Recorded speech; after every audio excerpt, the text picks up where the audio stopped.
Hey guys, it's Simon. This is Pro Wrestling Unlimited as we are here live on both Twitch and YouTube to talk about tonight's AEW Dynamite and NXT on the USA Network. I thought both shows were okay. No, never mind. I'm not even going to say that.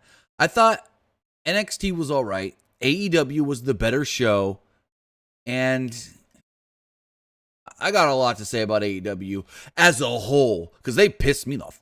I'm going to say the fuck off tonight with all their teases, especially fucking Tony Khan. But with that, we'll get into that here in just a moment. Excuse me. We'll get into that here momentarily. But I want to say thank you for joining me here. If you're watching on Twitch, twitch.tv/PW Unlimited. Remember, if you are here on Twitch, you can check us out and help us out a couple of different ways, either with a donation, that button down below, or with some Twitch bits, or you can subscribe to us one of two ways here on Twitch, either with a tiered subscription or with Amazon Prime, because if you have Amazon Prime, then you have Prime Gaming, which gives you a free subscription to any Twitch channel. We'd greatly appreciate it if that one Twitch channel was us, because remember, all the money we do make, at least through Christmas or the end of the year, will be going back to help families in need that have needed it.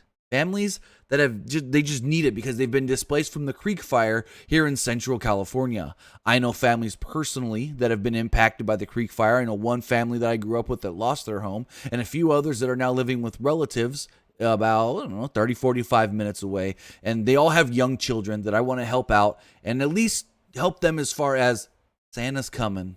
Don't worry about it. I got it. So if you guys can help us out that way, we got a lot of good donations so far, and it's really, really, really working towards helping these families out, at least for Christmas, if not farther into 2021, if need be. Also, I do want to thank everybody who is watching on YouTube, youtube.com/Pro Wrestling Unlimited. So let's get right into it. And before we can even talk about AEW Dynamite, because that's where we're going to start, because that's what we always start with, let's talk about Tony Khan and his goddamn teases. So I'm going to pull this tweet up right here from Tony Khan. I have to do it because I'm mad. And I should know better from this company, to be honest. To be 100% completely honest. I should know better. Let me pull this tweet up really fast. Got it right here. Tony Khan tweeted, give me 1 second. I need to grab, got a second tweet as well.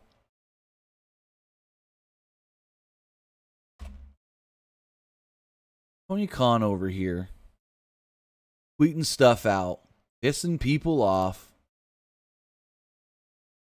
And why am I not seeing the correct screen? There we go. Tony Khan tweets this earlier today. Tonight, we have a great lineup for AEW Dynamite, live on TNT at 8 p.m. Eastern, 7 p.m. Central. For the rest of 2020, AEW will keep delivering great matches on Wednesday nights. Okay, they will be. We know that. December 2nd, world title match, Moxley Omega. But then the next one. There are massive surprises ahead. Okay, whatever. It's after this. Please join us on TNT tonight. The balance of power in wrestling will shift tonight. Now, when you think the balance of power, what does that mean? They think that they are going to do something bigger than anything WWE has? So then that got people on Twitter going, have they signed Brock Lesnar? Oh my God, did they get CM Punk out of purgatory? No, none of that. I'm grateful to see Pac back. I'm not going to diminish that.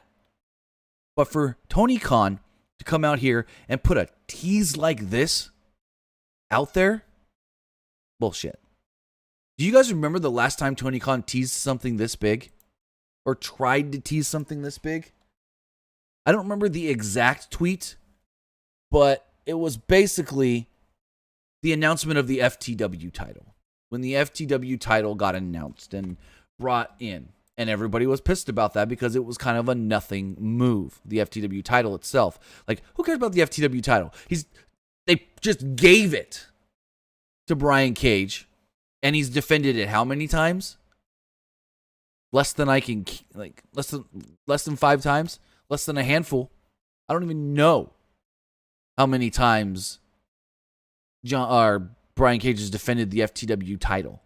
But he's the FTW champion. And that was the last time Tony Khan teased something this big. And then Tony Khan did send out a second tweet. Let me see if I have that one. I think I have it right here. It's not as big of a deal of a tweet. He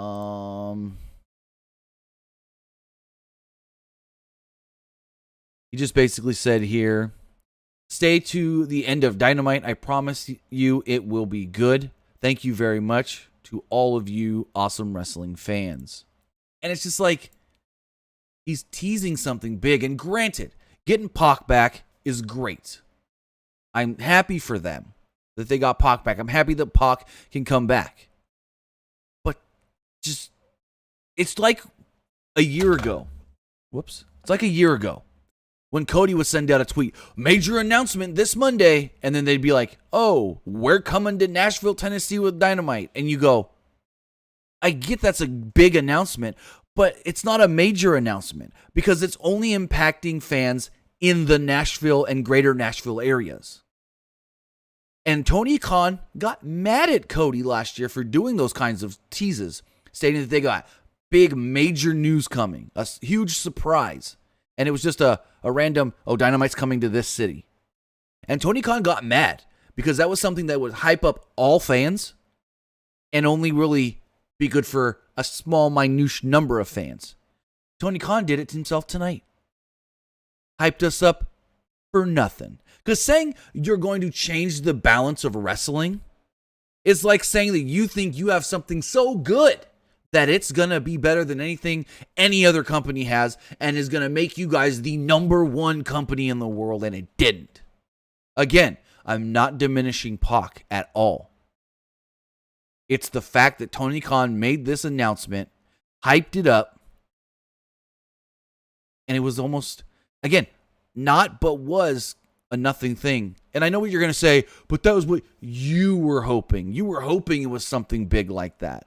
Tony never said that he was bringing in somebody big or he was bringing blah, blah, blah, blah, blah, blah. You know what? And yes, I perceived that tweet as one thing, but I wasn't the only one. You go on Twitter. If you listen to other people that did a podcast today before Dynamite, they were all like, hey, this could be something big. Tony is teasing something big, but don't quite get your hopes up. But with that, we do have a great episode of Dynamite to talk about. Just great episode that did take place tonight. And let's get right into it. So the show opens up and Taz comes out with Team Taz, Brian Cage, and Ricky Starks. Taz comes out and he mentions that Brian Cage has a big win over a big star, and so does Matt Sydal.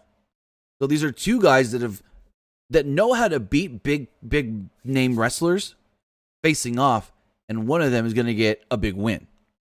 He then addressed Darby Allin sitting up in the seats. Taz told Allin not to interfere in this match and to tell Cody Rhodes the same thing. Taz put over Sydal, like I stated, stating that he has beat Chris Jericho in the past, which I think he has in WWE, but I'm not 100% sure on that. I didn't look it up.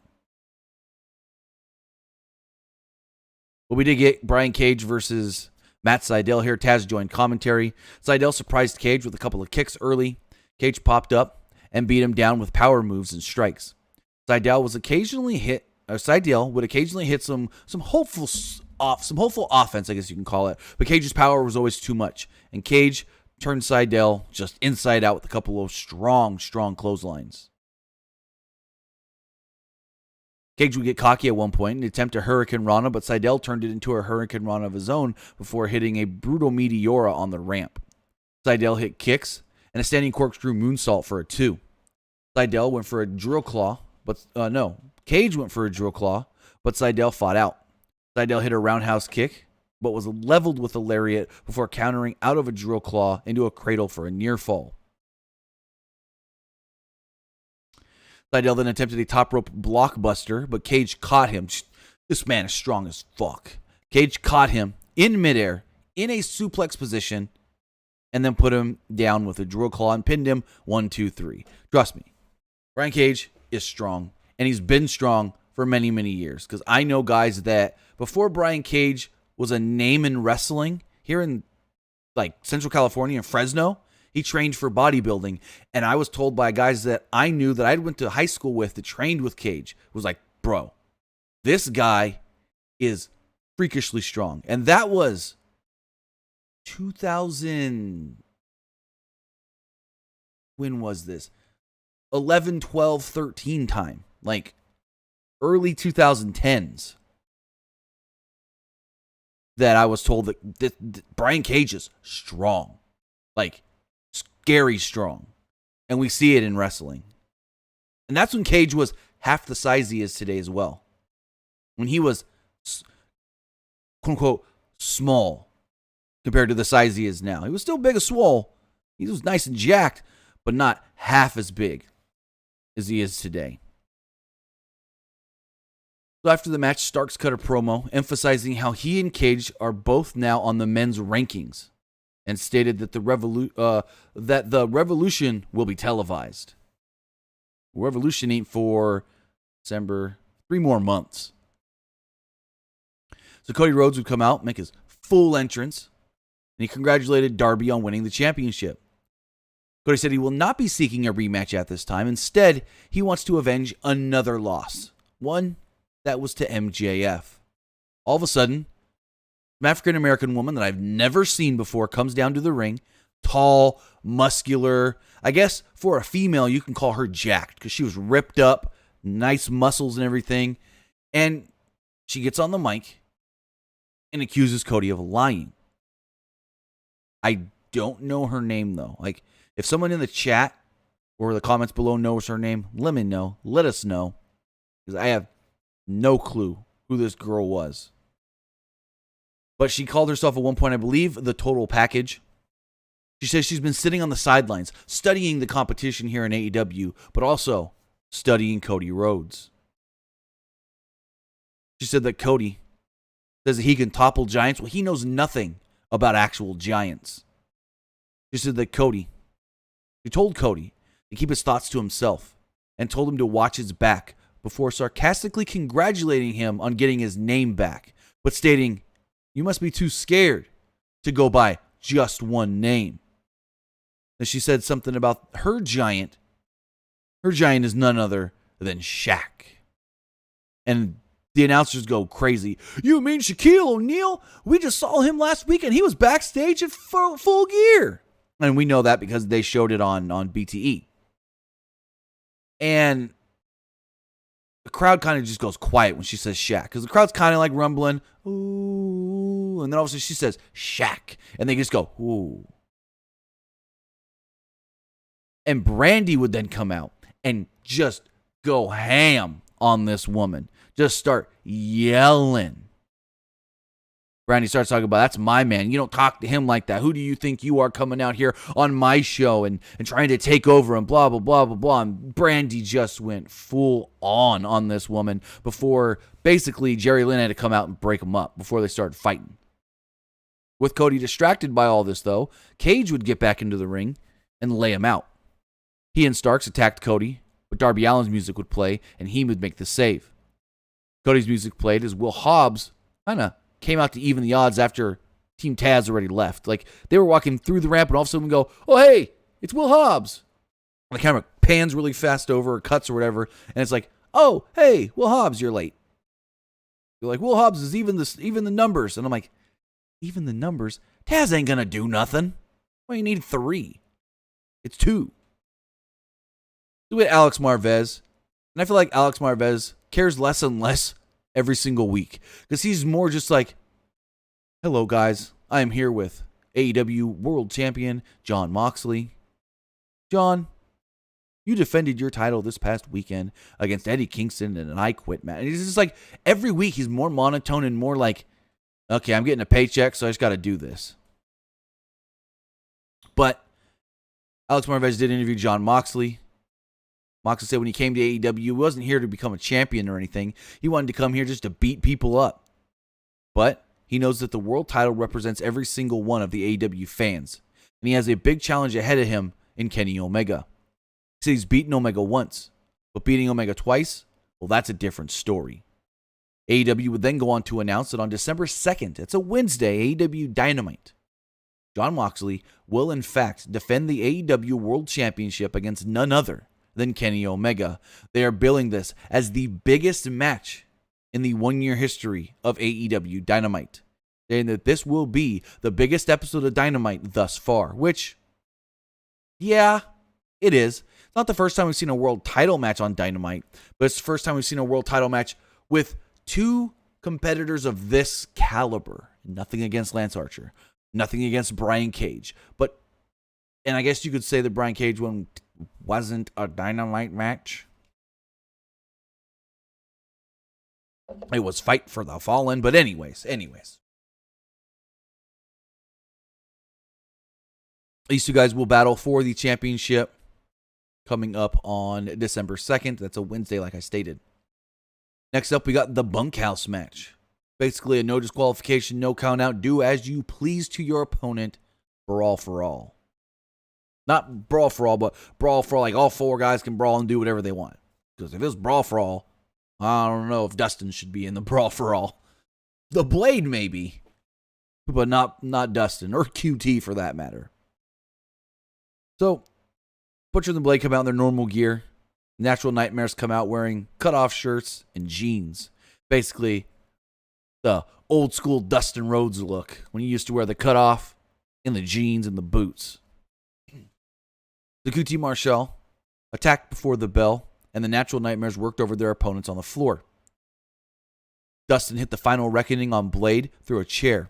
Bunny distracted them, and Blade smashed a guitar over Marshall's head as Dustin grabbed a bull rope. Dustin set up to use the rope, but was leveled with a chair from the Butcher. The cameras then cut to Marshall, who was bloodied. I don't know how he got bloodied, but he was bloodied. Bunny handcuffed Dustin to the ropes, and it was all Butcher and Blade during the commercial break as Dustin was helpless and Marshall was incapacitated. A ladder and a kendo stick were then introduced, not used yet though. Dustin grabbed the kendo stick, yes. The ladder, not yet. Dustin grabbed the kendo stick, so Blade tackled him. But in the process, Dustin was set free of the cuffs. He made a one-man comeback and flipped off his opponents. Dustin and Blade then fought with weapons and brawled around the staging area. Marshall blinded Butcher with a fire extinguisher, allowing Dustin to bulldog him through a plywood structure off the stage. Back in the ring, Blade had been opened up very badly. Like, if you've seen WrestleMania 20 and Triple H and his Crimson Mask, think 90% of that. Triple H's Crimson Mask from WrestleMania 20, that's how the Blade looked tonight. Again, I don't know how he was busted open either. So, Marshall and Blade's relationship was all about Allie and the bunny, and Allie screwing over QT and going back to her husband and blah, blah, blah. So they brawled around in the ring for a while before Marshall cracked him with a trash can.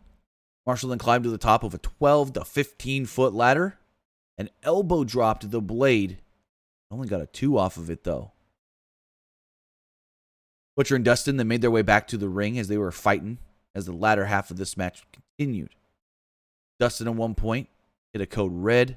Butcher and Blade then hit full death through chairs, but Marshall broke up a pin attempt.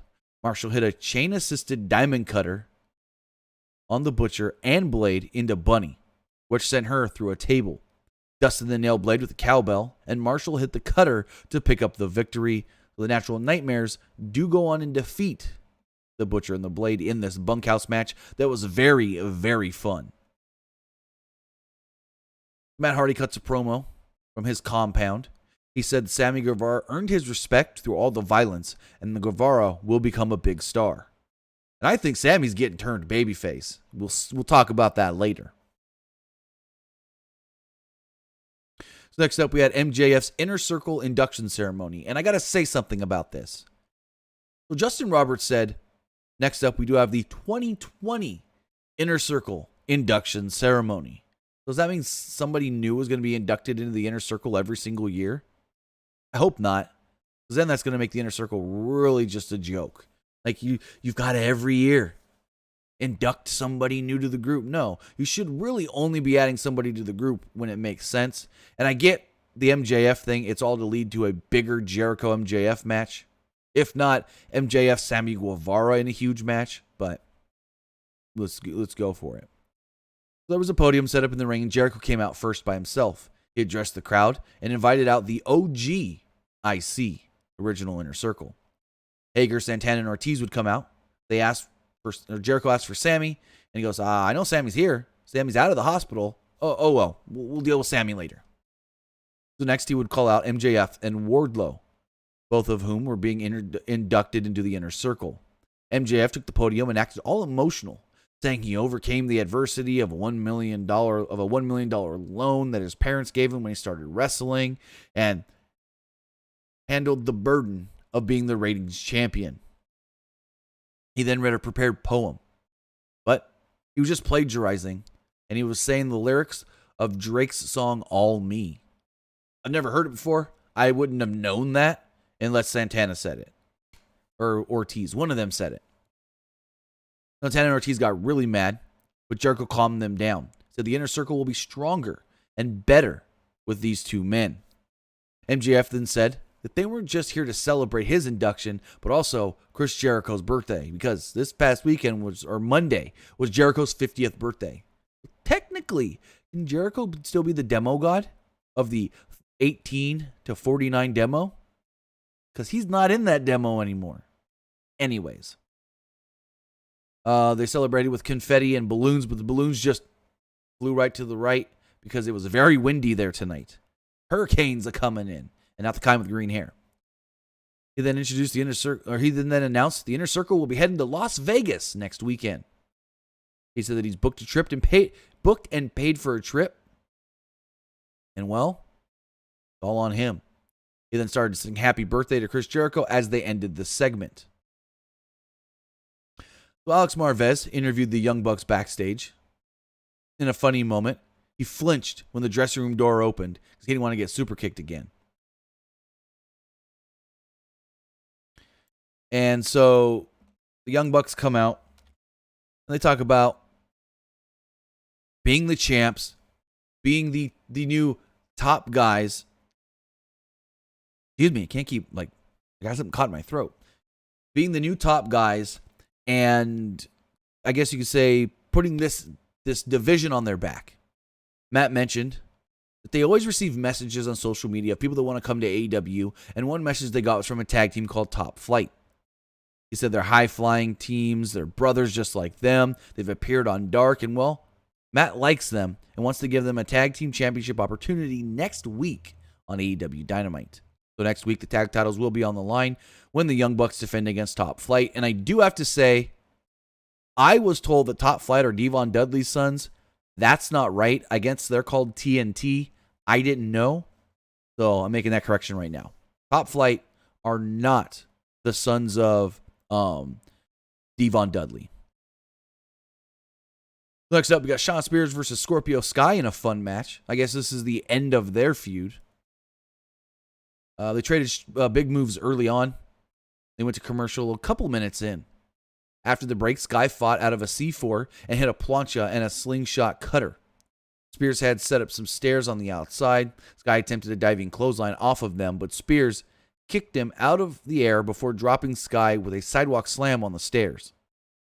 Spears then went for a TKO, but Sky turned it into a sharpshooter. They were like, what do you call this, a sharpshooter or a scorpion deathlock? And I think one of them, I can't remember who, it may have been Excalibur, goes, no, it's a Scorpio deathlock, which that was clever. But totally dropped Spears' Kevlar slug gimmick into the corner and distracted the referee and Scorpio Sky. Spears crushed Sky with a steel slug, a second one that was given to him. And that was enough to get the 3 count. So Scorpio Sky loses, and Shawn Spears does pick up the victory.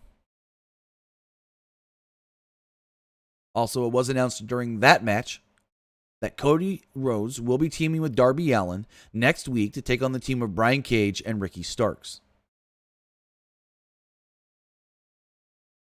So next up, Dasha Gonzalez had been sitting with Kenny Omega for an interview, but Omega left in a hurry, and we really didn't even get the interview. So then Alex Marvez chases down Omega and is like, hey, Kenny, can we just get a couple words as far as you challenging on the second for the world title. And Omega said that he needs the championship to live up to the standards of what everybody believes Kenny Omega is and was, especially when he was in New Japan.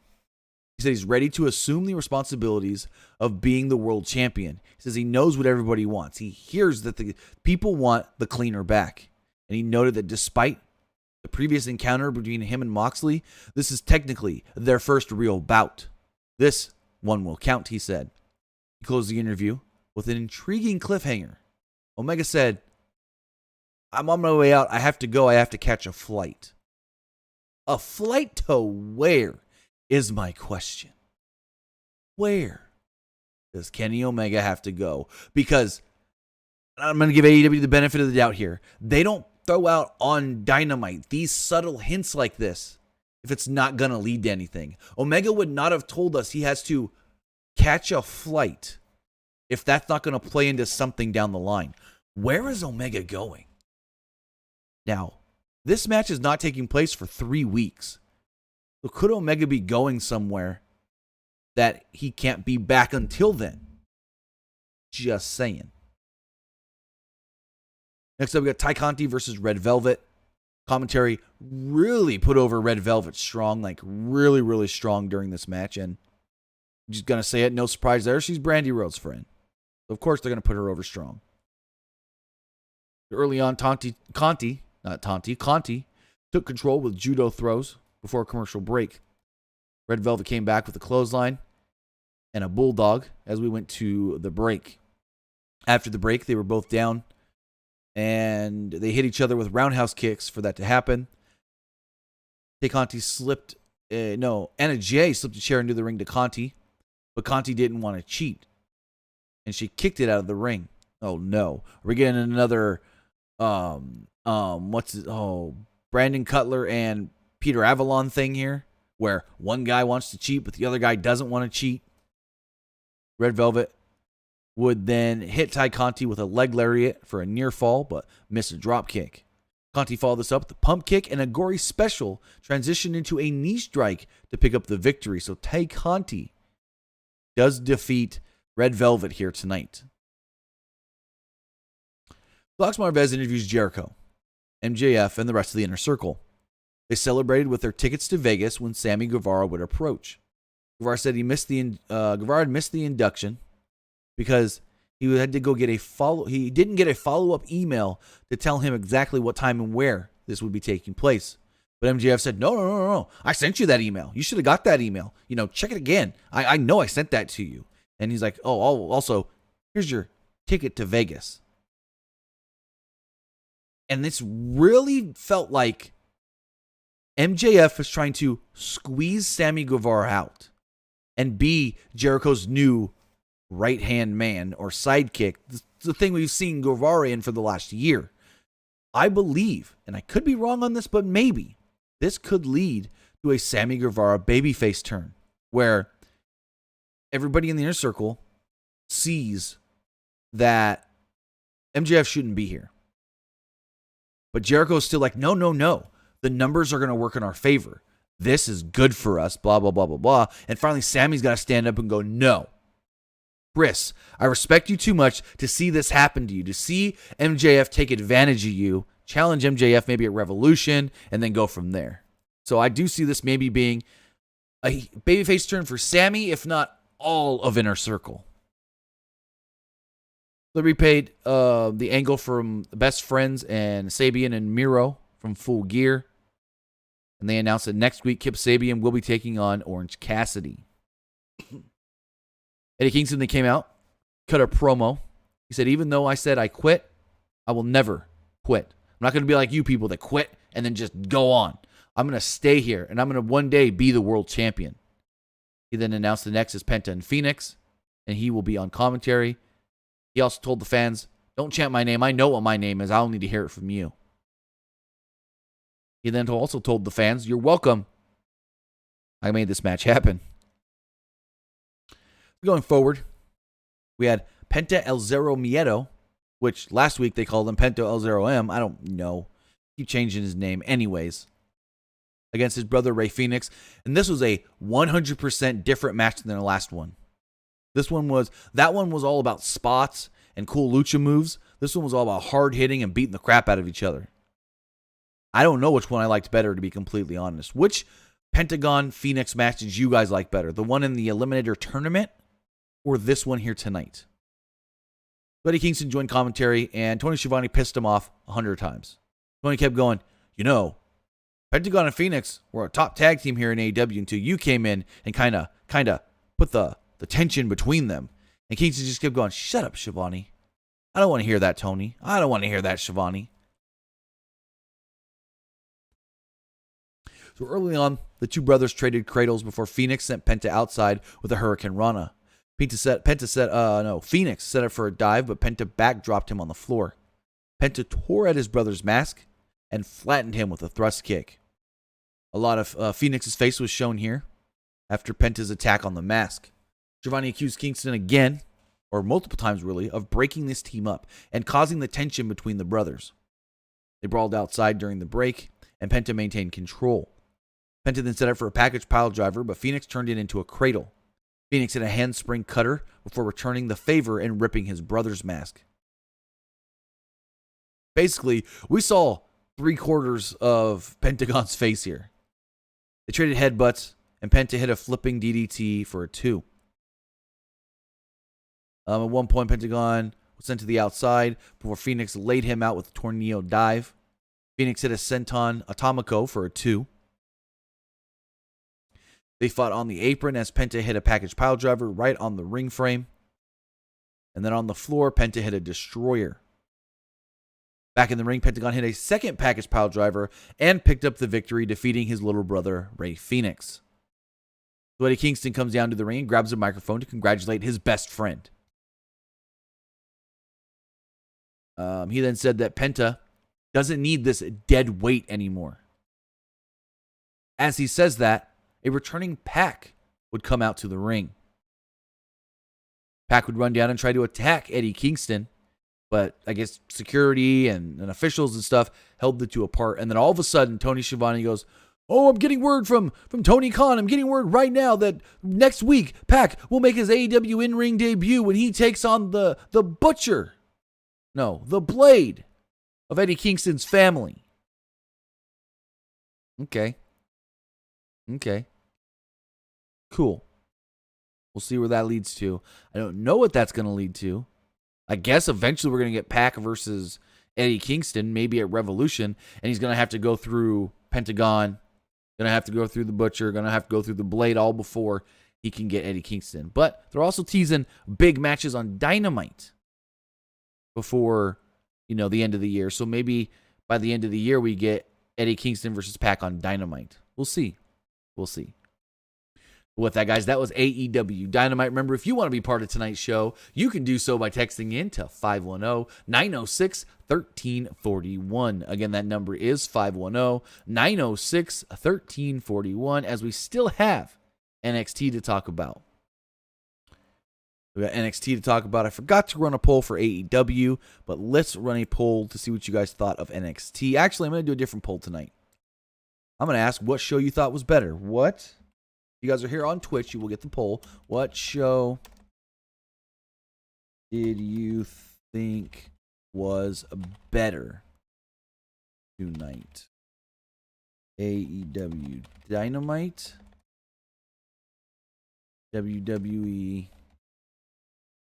NXT. If you're here on Twitch, twitch.tv/PW Unlimited. Go check out that poll and let us know which show you thought was better tonight, Dynamite or NXT. Now let's jump right into it. So NXT kicks off. Oh, whoa. My notes are frozen here. Give me 1 second to refresh. Okay, here we go. So the show kicks off with a Veterans Day video, just thanking everybody. And, WWE loves to do this kind of stuff, thanking the veterans and the military personnel and whatnot.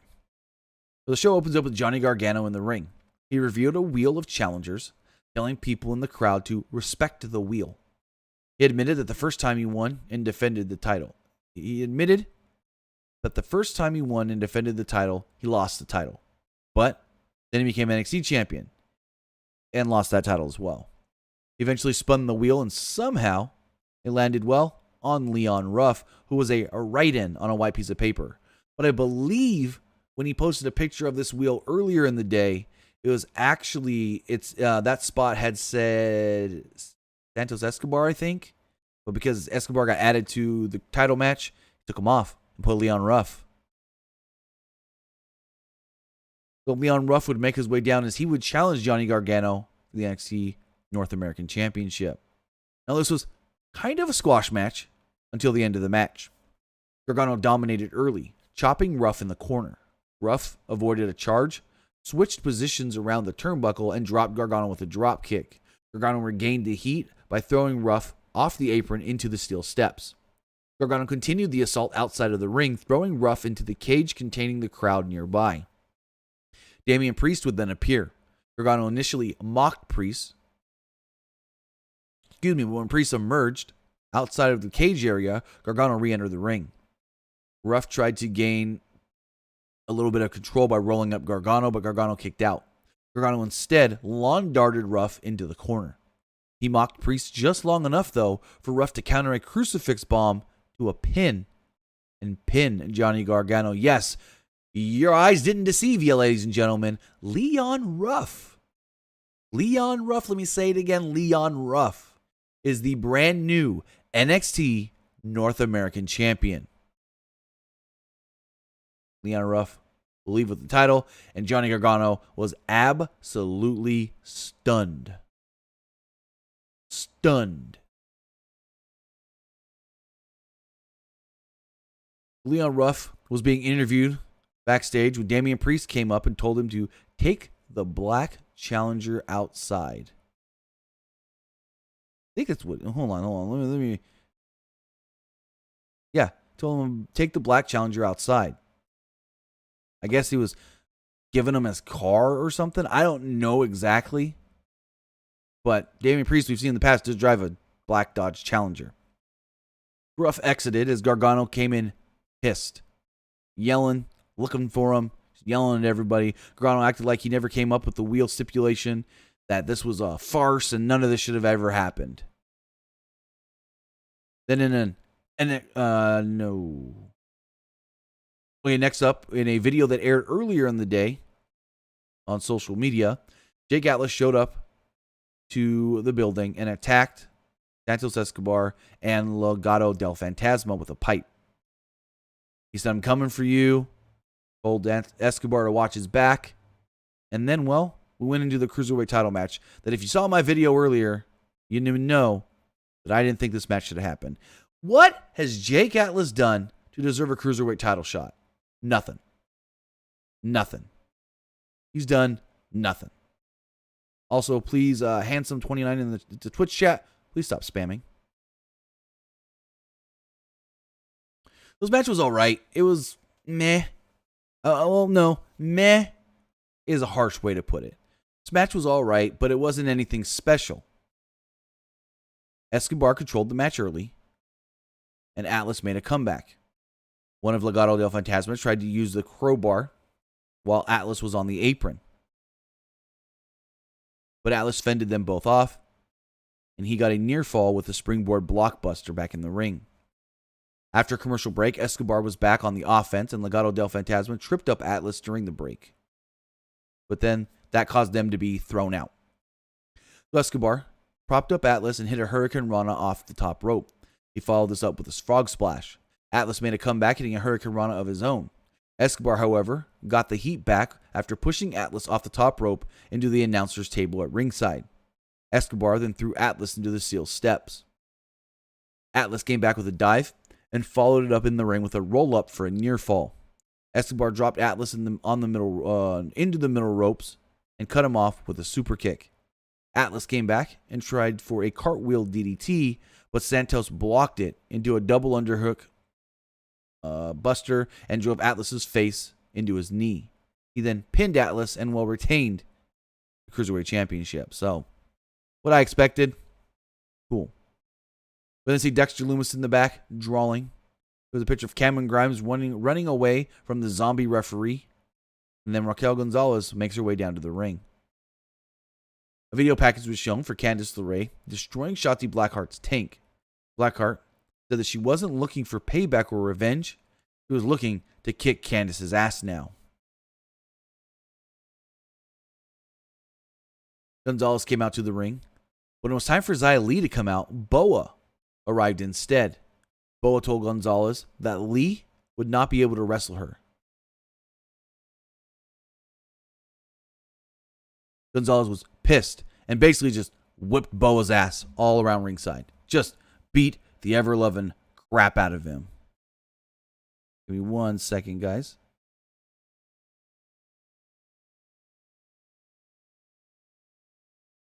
He just beat the hell out of Boa. Like,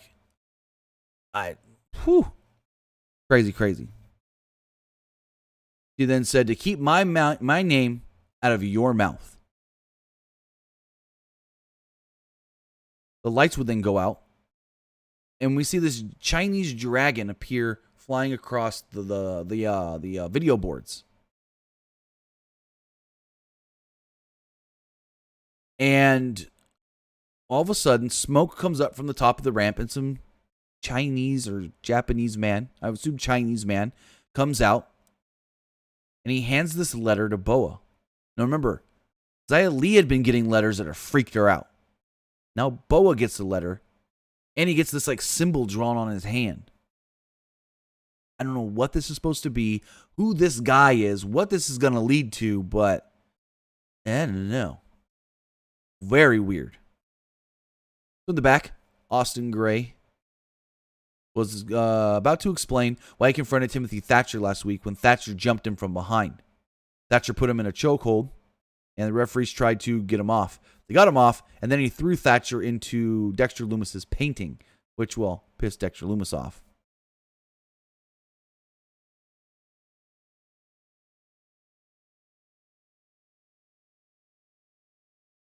Next up, we had Candice LeRae versus Toni Storm. Toni Storm's entrance in NXT, at least the one she's getting here in the CWC, is a top star entrance. Like, when there's got like this camera that flies in almost like a drone right into her face, and it's just top level. The thing this match started off with some chain wrestling. Storm held on and applied an armbar. Storm continued to build up momentum until it was sent for no. Storm continued to build up momentum until she went for a running hip toss, but instead went into the steel steps by LeRae. After commercial break, Storm cut off LeRae, and they both tried to recover. Storm hit a fisherman's suplex, and she went to the top rope, but LeRae met her, and there she went for a twisting neck breaker, but didn't really catch her much. Storm then countered and went for a leg drop off the top rope. LeRae dodged it. LeRae tripped Storm into the turnbuckle and rolled her up and pinned her. With leverage from the ropes, though, to win the match. Candice LeRae does defeat Toni Storm here tonight. Storm then attacked LeRae after the match, when the Scream Mask person would come out and assist.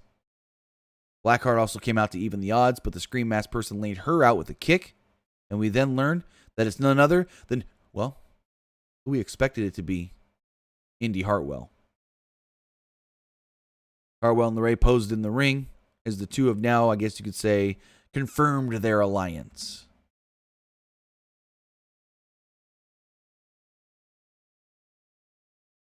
Next up, we had Timothy Thatcher versus Dexter Lumis. Match was all right. Lumis immediately took Thatcher down with a Thez press, and Thatcher recovered on the outside. Lumis gained control, putting Thatcher in a submission. He then laid out Thatcher with a spine buster, but favored his arm afterwards. He hit a drop kick and sent Thatcher to the floor. Thatcher regained control outside of the ring, but Lumis started to make a comeback until Thatcher shoved his bad arm into the post. After commercial break, Lumis cut off Thatcher and went to the top rope slowly. Thatcher cut him off with the European uppercut, but Lumis shoved him off and hit him with a Swanton Bomb. Thatcher shoved Lumis into Cameron Grimes, who was all of a sudden at ringside and was up on the apron, and rolled him up to pick up the victory. Timothy Thatcher does defeat Dexter Lumis.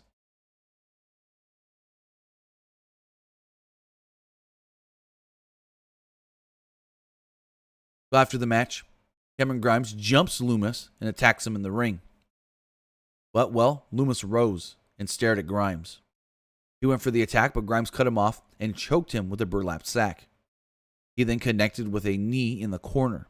Lumis tried to fight back with a chair, but ended up sitting in it as Grimes laid him out with a double foot stomp. Grimes then told Lumis that he wasn't scared of him. In the back, Johnny Gargano went to William Regal and claimed, "Match should have never happened. Reverse the decision. I should still be the North American champion." Regal said, "No." Gargano said, "Okay, so I rigged that wheel to land on Leon Ruff because I thought he'd be an easy opponent. But he beat me. And yeah, no, he's just rambling." And Regal goes, "This all was your decision in the first place. So it stands." Ciampa then cut a really, really good promo.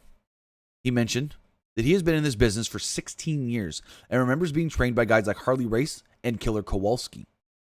He said times, though, has certainly changed and everyone is talking. He said everyone wants to talk about how they're big and bad and talk about how they feel and talk about their bite, but no one ever really wants to show it. He said maybe he's the last of a dying breed. But this culture, the 2020 locker room culture, he will make it change. Ciampa is that change. Then there was a Prime Target segment covering the rivalry between Io Shirai and Rhea Ripley over the NXT Women's Championship before announcing that the NXT Women's Championship will be on the line next week. Pat McAfee would then come down with Pete Dunne, Danny Burch, and Oney Lorcan. McAfee put over Pete Dunne, attacking Roderick Strong and Killian Dane. He talked about getting a text message from Tom Brady and others as he headed to Florida. He buried the announce team and finished the promo by saying, "Let's do this." He's really, really good in this role. And then he joined commentary. In the back, Cameron Grimes was elated about laying out Dexter Lumis. He said that he wasn't afraid of it. He was afraid of him at one point, but then covered him up. No longer is afraid. That he's going somewhere where, well, he's going to be very happy.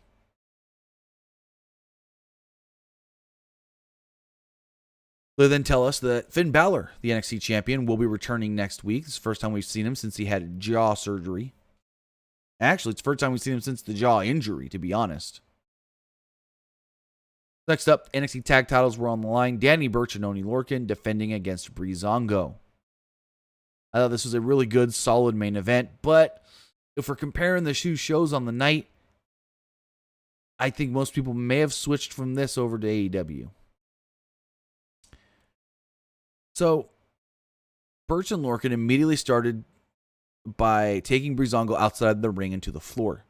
Fandango managed to get the upper hand a little bit on Burch as he tagged in Breeze. He hit a snap suplex and tagged in Lorcan, who was taken to the corner and worked over by Breezango. Burch was then thrown into McAfee, who was at the announce table as we headed to break. Burch worked over Breeze with as the commercial ran through. McAfee was at ringside as Breezango regained control, though. Fandango went for a sunset flip powerbomb on Lorcan, but when McAfee tried to catch the referee's attention, Drake Maverick would come down and lay out Lorcan, letting Fandango hit a top rope leg drop for a near fall. Dunn then came in and set McAfee into the ring so he could send Breeze off the apron. Burch then tagged in, which Fandango didn't see. Burch then headbutted Fandango, allowing him to set up for the elevated DDT, which allowed the champs to pick up the victory. Yep, Danny Burch and Oney Lorcan still NXT Tag Team Champions. So everyone came to celebrate, but Drake Maverick would come down and attack. It was quickly cut off by Dunn, though, and lifted up in a slam on the announcer's table. Breezango came in for the save, but were cut off as well. They were set. This was all set up by McAfee, and he said that, or then he came in and connected with a running knee to the face of Breeze. The show then ended with McAfee adjusting a camera to show what he has left of Breezango and Drake Maverick. Basically, what this is Pat McAfee has come to quote-unquote take over NXT. Like, he's beaten up all the different teams, took out Undisputed Era. He's taken out Breezango. He's taken out Drake Maverick and Killian Dane. It's like, who's left? Who's left? But with that, that was NXT. I know you guys are going to ask it. So if I had to rate the two shows, I would probably rate AEW a 7.5 and NXT a 7. But now I want to hear from you guys. I want to hear what you guys thought about tonight's AEW and NXT. If you guys want to be part of the show, you can do so by texting in to 510-906-1341. Again, that number is 510-906-1341. First text message here says, how or when is Yoshirai planning on losing the title, and to who exactly? Probably next year in 2021, maybe? I don't know. Because, well, I've heard Rhea Ripley's name as far as being called up, but I've also, in the last week, heard Yoshirai's name as being called up. So, I don't know. Person says, do you think Will Hobbs will turn heel and join Team Taz? Very possible, especially with the way he came out late tonight. This person says, WTF, first Chase Elliott becomes champion and now Ruff is North American champion. Hold the phone. Don't compare the two, brother. Don't compare Chase Elliott becoming Sprint Cup or Monster Energy Cup champion to Leon Ruff winning the North American title tonight. Chase Elliott dominated that race on Sunday and won that championship because he earned it by winning the race the previous week in Martinsville. Don't even, you can get me heated, brother. Don't even try to compare Chase Elliott's championship victory to Leon Ruff's championship victory. This person says, why do they give titles to Johnny when he just loses it a few weeks later every time? It makes it making not like him anymore. I mean, it's what they used to do to Sasha Banks before this last title win. She couldn't defend a title to save her life either, so it's just something they do with people. This person says, why would it be a babyface turn for all of Inner Circle, and how would it happen? Well, I didn't say it could be, but I do think this could be a babyface turn for at least Sammy Guevara. Sammy's going to be the one, because MJF is trying to take his spot as Jericho's sidekick or right-hand man to get his, I guess, way back to the world title, maybe? I don't know. I don't know MJF's full intentions, but I think with MJF trying to take Sammy's spot as Jericho's sidekick, Sammy is going to be the one to try and be like, Chris, don't believe this guy. Chris, don't listen to this guy. Look what he's been doing. And so eventually Sammy's going to take on MJF and blah, blah, blah, blah, blah, blah. That's how I see it going. I don't know exactly because there's still a long time if they want to stretch this out till the next pay-per-view.